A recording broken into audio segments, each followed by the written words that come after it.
and I'm extremely delighted that I'm honored to be invited to this conference. The first thing when one addresses an August gathering in Varanasi that comes to my mind is Dr. Shyama Prasad Mukherjee's convocation address delivered at Banaras Hindu University. I had wanted to send copies for distribution, but I intend to do it at a later date. And that address to the Banaras Hindu University was full of direction for the future. There were direction on how an independent country could redevelop her cultural awareness and chart out a new course of education. I also remember Kashi is very special for us because it was here in 1941 that Dr. Shyama Prasad Mukherjee had the last darshan and meeting with Swami Acharya Pranavanandaji, founder of the Bharat Sevashram Sangh. The Bharat Sevashram Sangh ashram still has the room in which Acharya Dev and Dr. Shyama Prasad Mukherjee had a one-to-one conversation on the situation in Bengal and on the overall situation in the country. And Acharya Pranavanandaji blessed him to lead the Hindu Samaj henceforth. So I think it is it's a very emotional city for all of us, and especially for me, it is emotional for these various reasons. Friends, as we celebrate the 75th year of the Constitution, and as you hold this very important seminar, Kashmir Past, Present and Future, Kashmir Atit, Vartaman or Bhavishya, I think one of the greatest tribute to the Constitution is that on the eve of its 75th anniversary, finally we have one Constitution and one nation. I think that is the greatest tribute to the framers of the Constitution. It is one of the greatest tribute to the essence and spirit of the Constitution, and it is also one of the finest tributes to Dr. Shyama Prasad Mukherjee, Babasaheb B.R. Ambedkar and Sardar Vallabhbhai Patel and many other luminaries who had called for complete integration and had called for one constitution and one nation. Friends, I want to remind you here that in his resignation letter in 1951, Babasaheb Ambedkar had cited a number of reasons, and among them there were two important reasons that he had cited that led to his resignation. And you would know that his resignation, he was not allowed to make a resignation statement on the floor of the House, and he had to release his resignation letter to the press. And therefore the Parliament records do not have his resignation letter.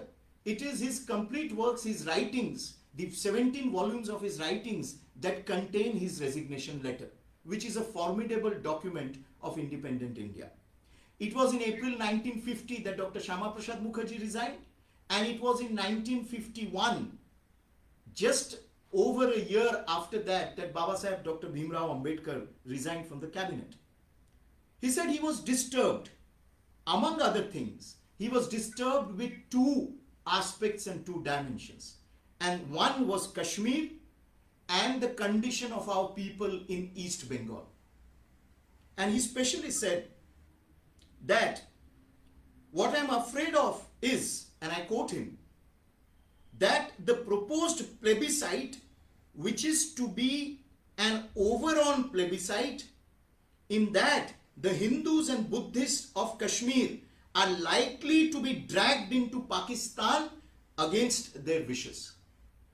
Friends, for me personally, and if you look at it in the backdrop of history, if you look at the struggle of Dr. Shyama Prasad Mukherjee, it is a very interesting parallel. It is a very interesting connect and link that one can draw. Dr. Shyama Prasad Mukherjee, after independence, after partition, after he resigned from the Central Union Cabinet, spent a lot of his energies and time trying to give succor to the refugees who came away from East Bengal and East Pakistan. And Dr. Shyama Prasad Mukherjee's last struggle was for the integration of India and for Jammu and Kashmir. And it is very interesting that in 1951, in his resignation letter, among the two cardinal points that Babasaheb Bhimrao Ambedkar cites that led to his resignation was the condition of our people, of minorities in East Bengal, and the situation in Kashmir. And therefore, as we speak today, as we have gathered here today, and as we also commemorate 75 years of the Constitution, these are certain bits and parts of history that we need to remember, we need to commemorate, and we need to also preserve. You would know that it's very interesting that on the Kashmir issue, Babasaheb Ambedkar and Dr. Shyama Prasad Mukherjee had identical lines. And for example, Dr. Ambedkar tells Sheikh Abdullah, he tells him that you want that India should protect your borders, it should build roads in your territory, it should supply you with grain, and Kashmir should be given the same status as India. But the government of India should have only limited powers and the Indian people should have no rights in Kashmir. This is a question that Babasaheb Ambedkar puts to Sheikh Abdullah.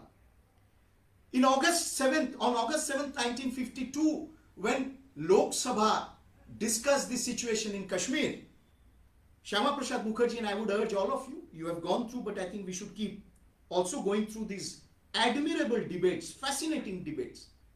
When Dr. Shyama Prasad Mukherjee intervenes, he says, may I ask, was not Sheikh Abdullah party to this constitution? He was a member of the Constituent Assembly, but today he is asking for special treatment. Did he not agree to accept this constitution in relation to the rest of India, including Jammu and Kashmir? To the rest of India, including 497 states? If it is good enough for all of them, why should it not be good enough for him in Kashmir? So these were some of the formidable interventions that Dr. Shyama Prasad Mukherjee undertook. And if you look at those debates, you will see that even on the issue of the flag, he says, and I quote, there is the question of the flag, and Sheikh Abdullah spoke 2 days ago, and he said, and this was on 26 June 1952, just a year before Dr. Shyama Prasad Mukherjee's demise in Jammu and Kashmir. And therefore, because ये आप अतीत शीर्षक में अतीत भी है, ये अतीत को हमको याद करना चाहिए बार बार. And there is a section which says that the entire demand for abrogation of 370 was a communal demand. I would urge all of them, those who make this point, most of them don't read. They don't read apart from what they like to read.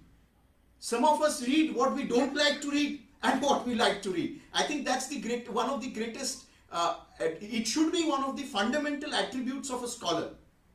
But there are some who want to make selective arguments, and they entirely miss out the point that from January to February, for nearly 2 months, Dr. Shyama Prasad Mukherjee carried out a detailed correspondence with Sheikh Abdullah and with Pandit Jawaharlal Nehru. And that correspondence was extremely measured. It was extremely pointed. It was extremely cogent.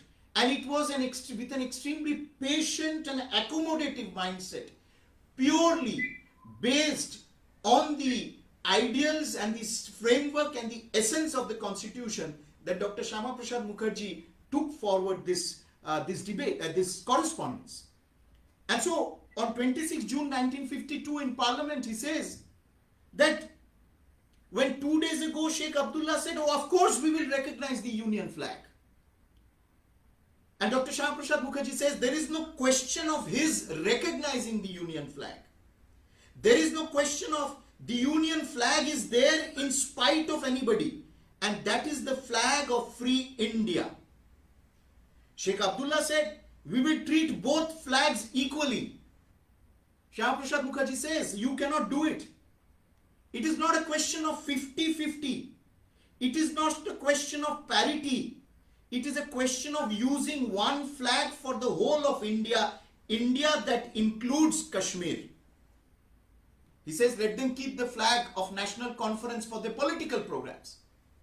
But whenever it is a program of the government, whenever it is a program of the union, then only one flag can fly. I don't see one can make a case against this. And if you go through his correspondences, and I'll very briefly run you through his correspondences. He's writing to Panditji. He's writing to Panditji on 3rd February 1953, a few months before he died in Kashmir. He says, the Praja Parishad wants, and I would request all scholars, all constitutional experts, all writers and thinkers to please go through these correspondences and ponder. He says, the Praja Parishad wants, and we wholeheartedly agree, that the entire state of Jammu and Kashmir should be governed in accordance with the same constitution that applies to the rest of India. If it is good for 497 states, why is it not good for Jammu and Kashmir? Is there anything communal or reactionary or anti-national about it? If India's constitution is good enough for the rest of India, why should it not be acceptable to the state of Jammu and Kashmir? And then he says, there are certain basic matters in respect of which the oneness of India must be maintained at any cost. And please look at the list. He just cites some. He says, they relate to such subjects as fundamental rights of citizenship, jurisdiction of the Supreme Court, function and constitution of the High Court, President's power, national planning, financial integration, etc. And then, in another letter, he writes to Sheikh Abdullah. He says that if the design of the national flag is any time altered according to the will of the representatives of the people, it will be applicable to the whole of India. It will create no separatism or disunity.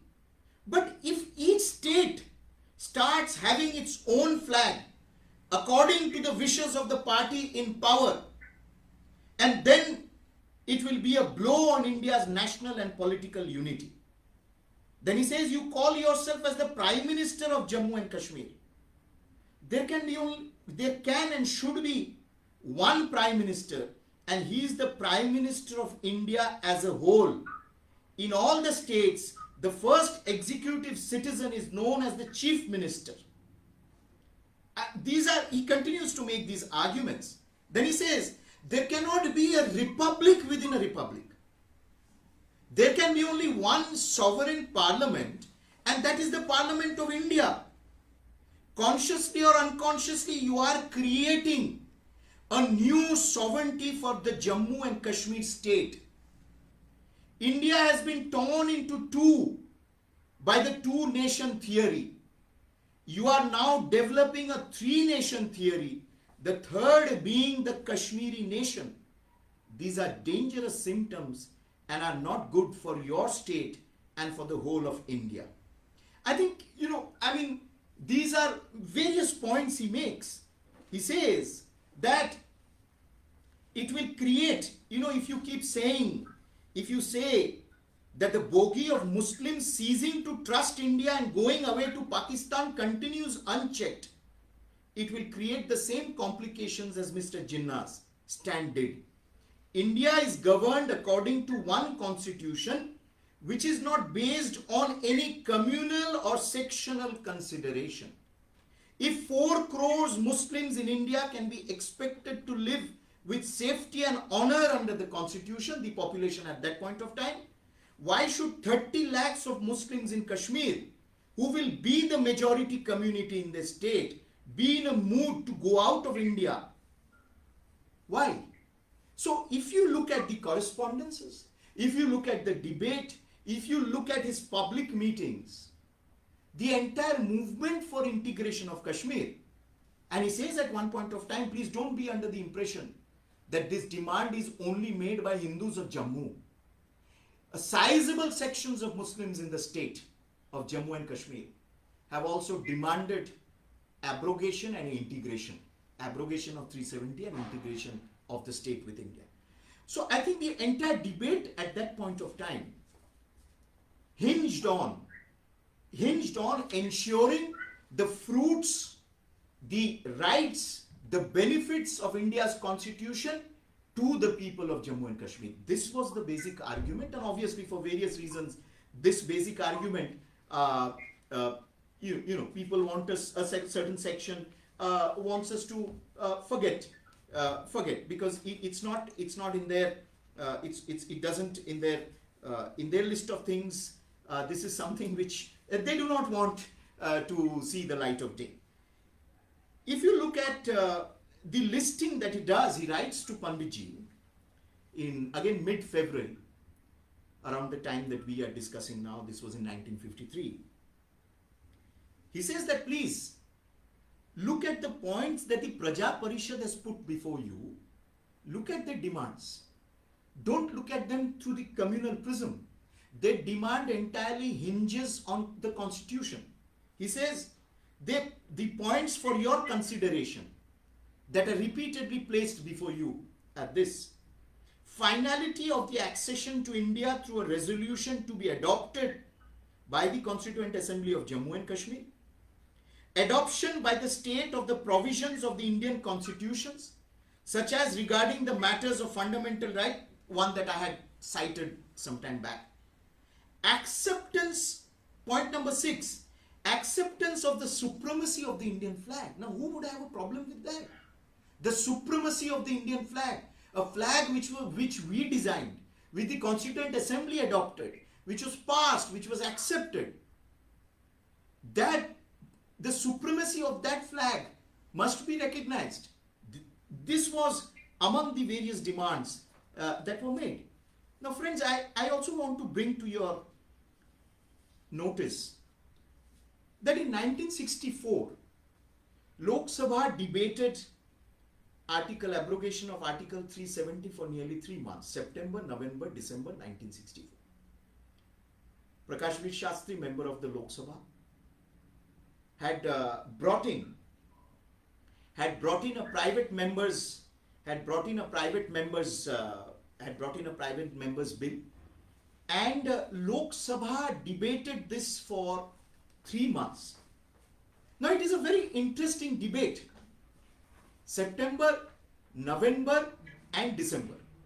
It's an extremely interesting debate because cutting across party line, cutting across ideologies, members of parliament came together to say that yes, we support complete integration and abrogation of Article 370. This debate is not often referred to. Obviously, those who have taken it upon themselves to try and condition and straitjacket Shyama Prasad Mukherjee and the entire Praja Parishad movement would not want us to go through this debate. But I'll just cite some very interesting personalities who were not Janasangh members. I have deliberately left out the Janasangh members, who were not Janasangh members, but who came forward to speak in support of abrogation 370. I start with Dr. Ram Manohar Lohia. He said in his intervention in the Lok Sabha, Dr. Lohia says, as long as Article 370 is there, India and Jammu and Kashmir cannot be united. And he said that, Dr. Lohia calls Article 370 as the article of injustice. The article of injustice. This is Dr. Lohia's words. And he says, the end of the article of injustice will be justice to both the people of India and the Constitution. the people of India and the constitution, Dr. Ram Manohar Lohia. Then I go to Sarju Pandey of the CPI, Communist Party of India, from Rasra. I mean, I think many of his ideological comrades would have forgotten him. Sarju Pandey says, the government of India's policy regarding Kashmir was wrong from beginning to the end, and there was no question of going to the United Nations. Please remember, this is not Shyama Prasad Mukherjee speaking, it is not a Janasanghi speaking. It is Sarju Pandey of the CPI. And he says, so that's why I want to say that if you have to do something, then the right time has come today. It was expected long ago, but even today is the right time.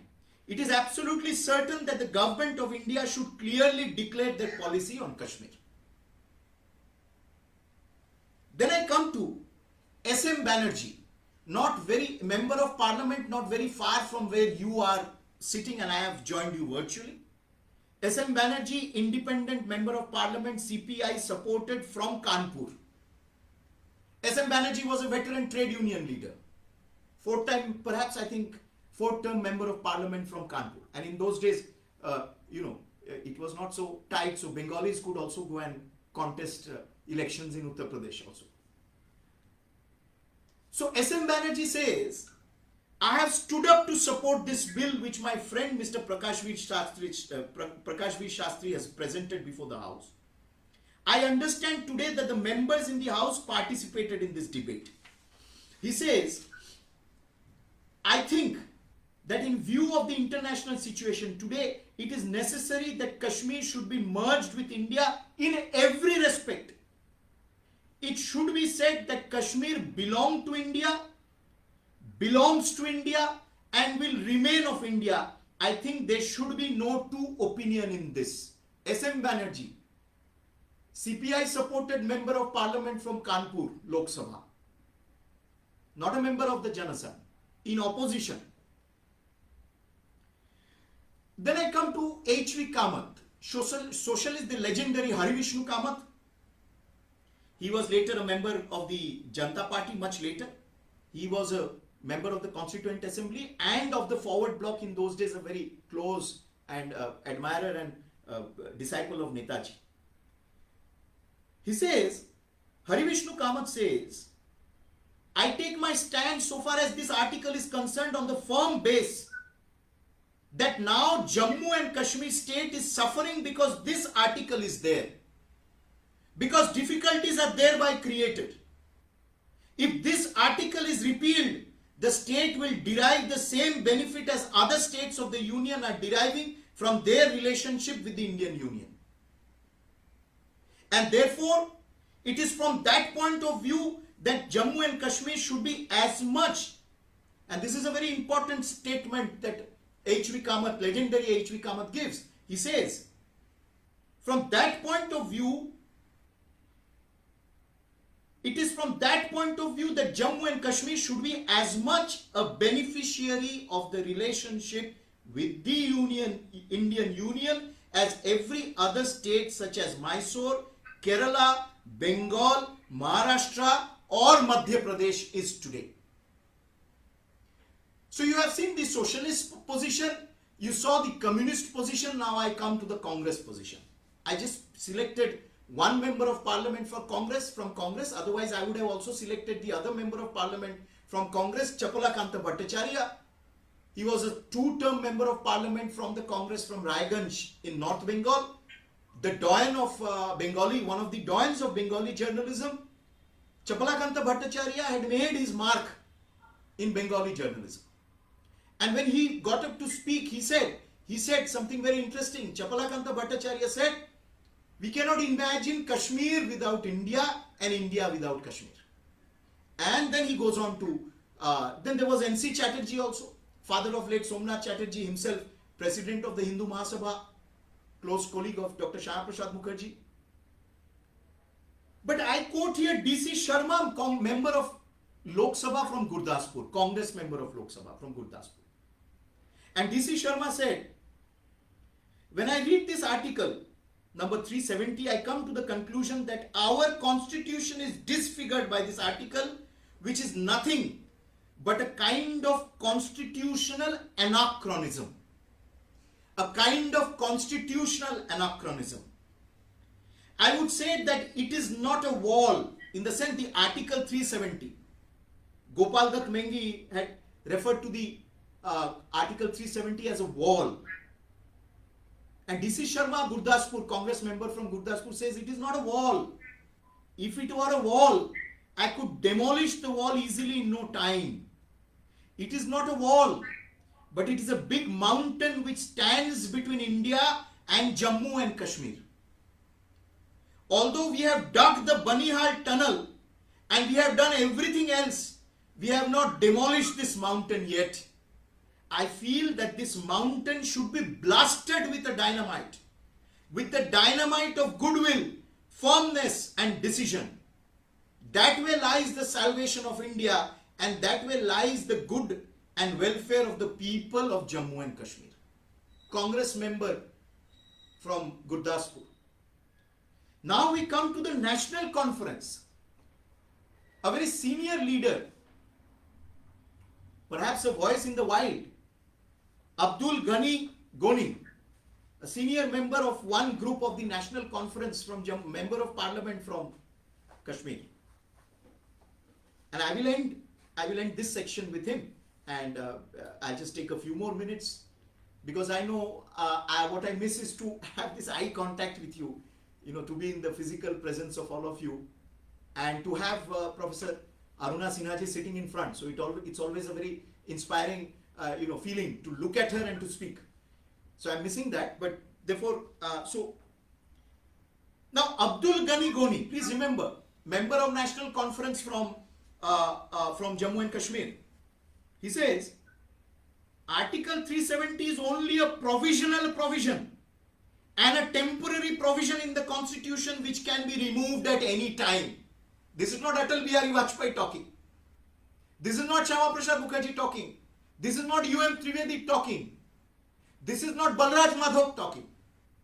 Abdul Ghani Goni says it is a provisional constitution. It is a provisional provision which can be removed at any point of time. I dispassionately appeal to the members of the House and appeal not only to the opposition members but also to the Congress members to support this bill and to get it passed and have Article 370 abrogated from the Constitution of India, so that we may also be treated, now this is a very important line, so that we may also be treated as equal citizens, as good citizens of India as any other citizen. It's a very important point. He says that everybody has, most of those who have spoken, including Shastriji, Lal Bahadur Shastri, and since you are in Kashi, Lal Bahadur Shastriji was actually present in this debate. He was one of the main persons, the Congress leaders sitting. He said everyone says that it must go. Even Justice Chagla, at that time, MC Chagla was Union Education Minister. MC Chagla also rose to support. I mean, I did not go into all this because we have a document that we have prepared and it's there on our website. I didn't want to go because then it would be only this, we would have to really go in deep into this. But he says that why should we not abrogate it now? It will not only solve our political problem, it will not only be a good reply to our opponent, but it will be a good reply to Pakistan and all anti-national forces who are trying to sabotage it in the United Nations.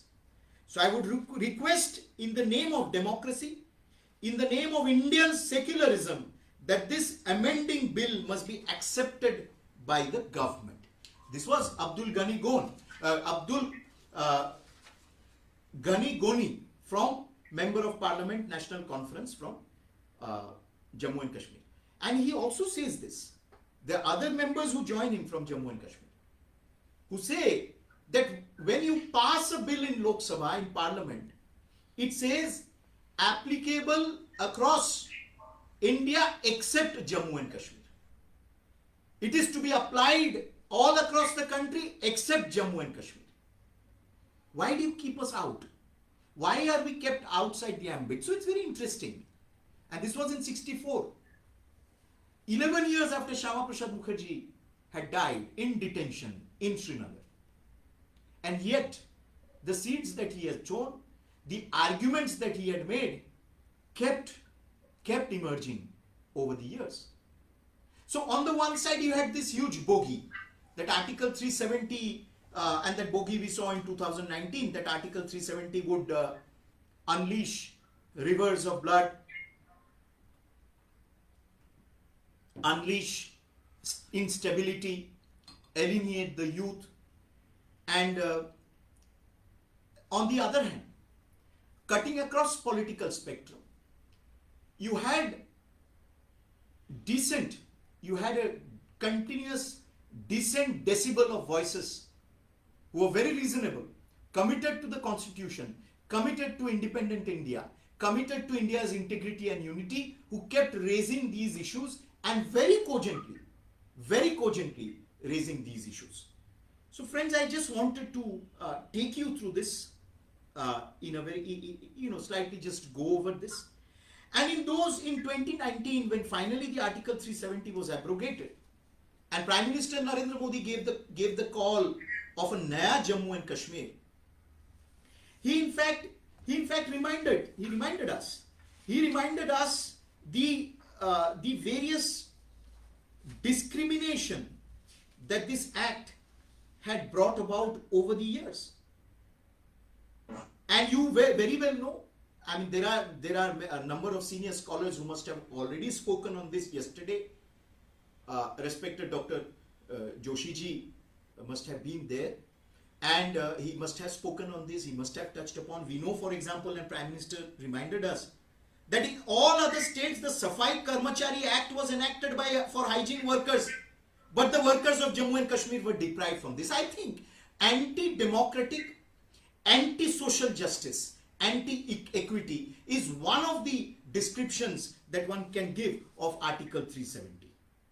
And therefore I say that abrogation of Article 370, One Nation, One Constitution, is not only a tribute to Dr. Shyama Prasad Mukherjee, and we are celebrating his 125th birth anniversary from this year onwards, but it is one of the finest tribute to Babasaheb Bhimrao Ambedkar, to his vision of social justice, to his vision of empowerment of the marginalized.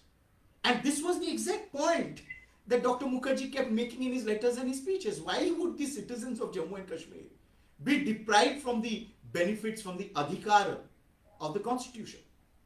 And therefore it was our kartavya to ensure that it was one nation, one constitution.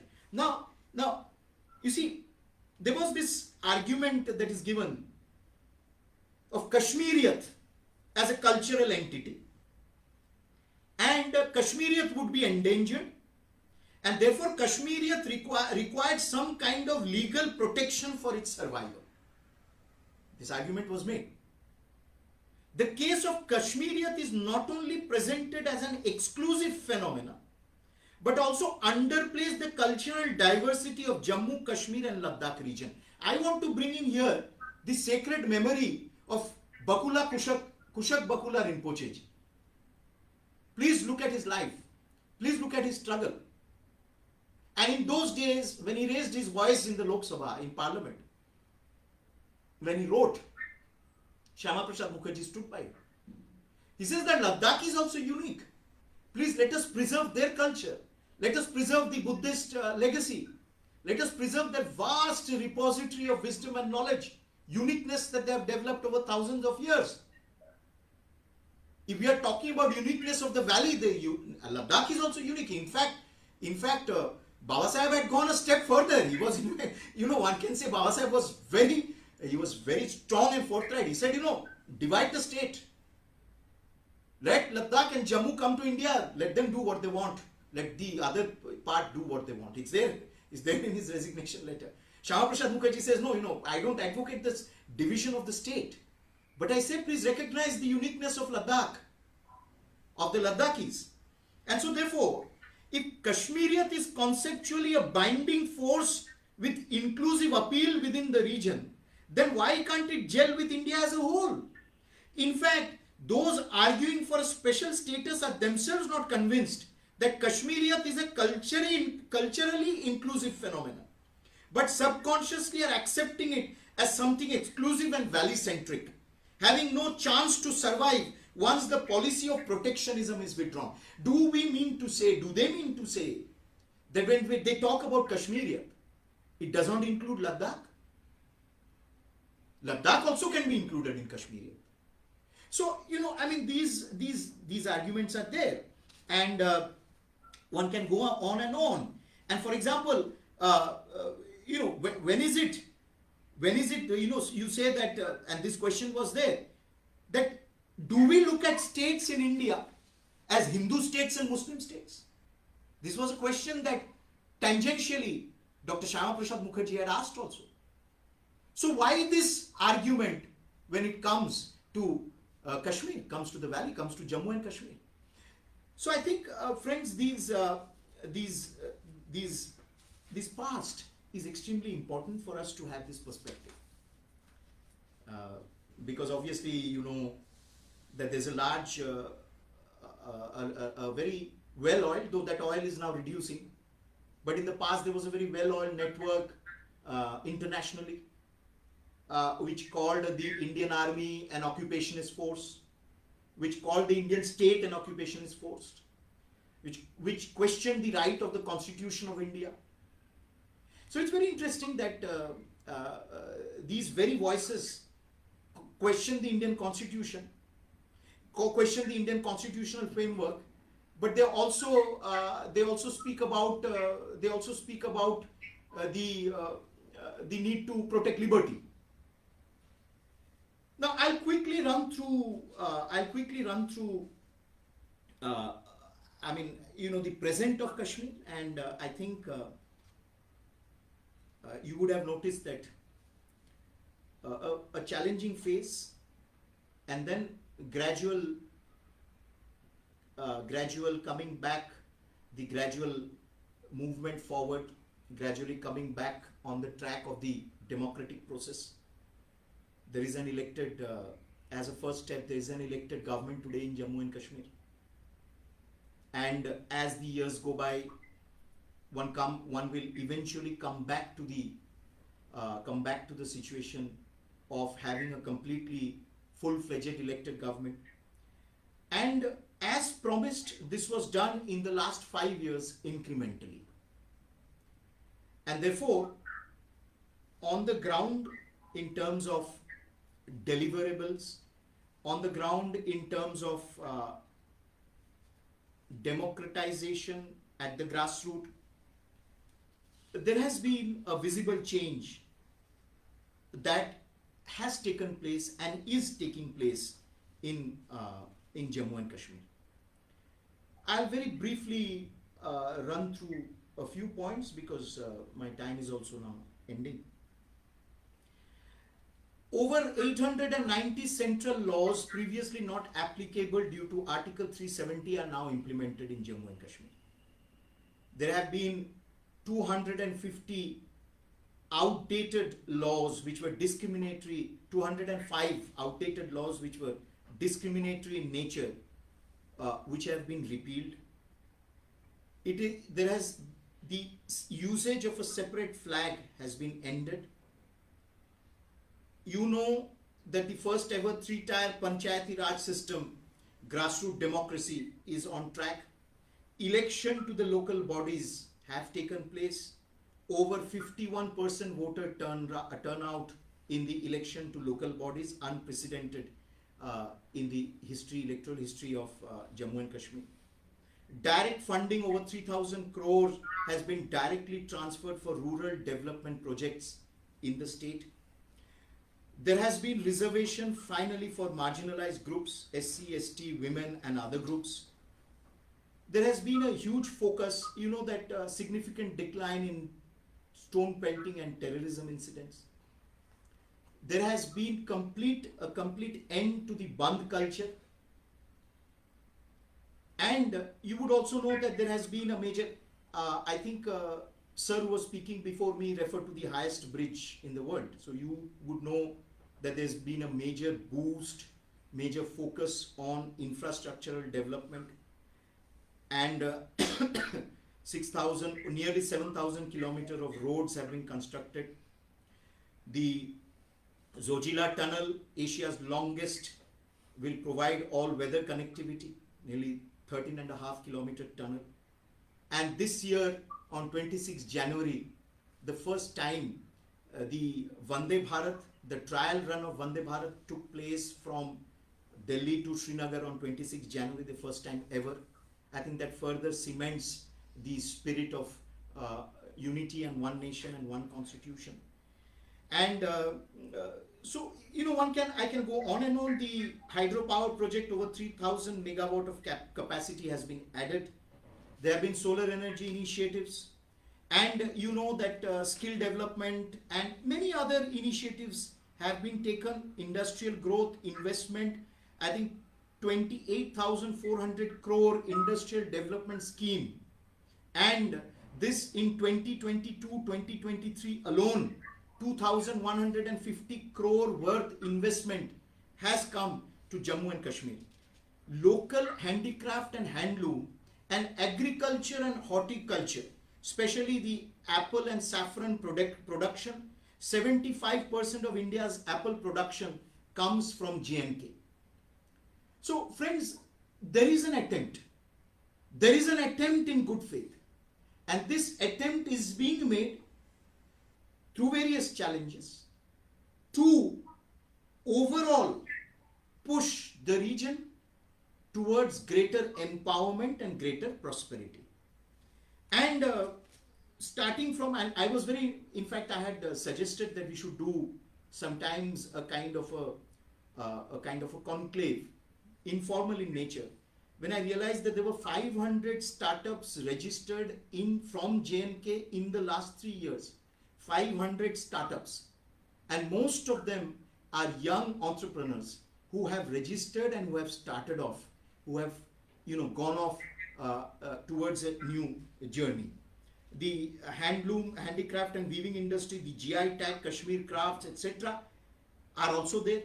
Then you have social justice and equal rights being finally given. The Ayushman Bharat health insurance, over 5 lakh families in J&K have now free healthcare up to 5 lakh per year.